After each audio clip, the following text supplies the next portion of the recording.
আমার মনে হয় আমাদের সবার জীবনটাই একটা আর্ট। যার কাছে যতটুকু থাকুক না কেন সেটাকে সুন্দরভাবে প্রেজেন্ট করা, সেটাকে সুন্দরভাবে উপভোগ করাই হলো আমাদের জীবন। আজকে হলো রবিবার আর সকালবেলাটা করে তাড়াতাড়ি যেহেতু আজকে উঠে পড়েছিলাম, তো ভাবলাম যে একটু ফুলকো ফুলকো লুচি আর এখানে আলুর তরকারি করি।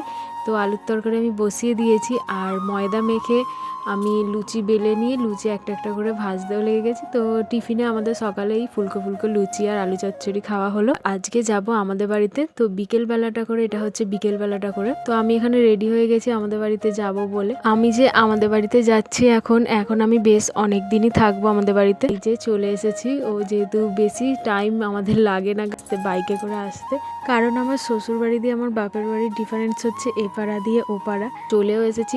বাড়িতে যেতেই দেখি মা এখানে গরম গরম পেঁয়াজি ভাজছে, বললো যে চা আর পেঁয়াজি করে দিই, বস। তো বাবাই যেহেতু বলছিল চলে যাব, তো মা বললো না টিফিনটা করে যাও। আর এই যে পার্সেলটা, এটা আমার ভাইয়ের, এই পার্সেলটা আমার কাছে ছিল, তো এসে ওকে আমি দিলাম যে তোর পার্সেলটা এসেছিল। তো এখানে ওর জন্য এখানে টিফিনটা এই যে করা হচ্ছিল তাড়াতাড়ি করে, মা এখানে দিয়ে দিল ওকে। আর আমি এখানে মুড়ি মাখছি। আর রাত্রিবেলাটা করে এখানে ভাই এনেছিল 2 প্লেট বিরিয়ানি, বললো যে তুই আজকে এসেছিস তার জন্য বিরিয়ানিটা নিয়ে আসি। তো এখানেও বিরিয়ানি আনলো 2 প্লেট আমার আর ভাইয়ের জন্য। বাবাই যেহেতু সন্ধ্যেবেলা ছিল আমাকে দিয়ে আর টিফিন করেই চলে গেছিলো। তো রাত্রিরের আজকের খাবারে ছিল এই যে বিরিয়ানি,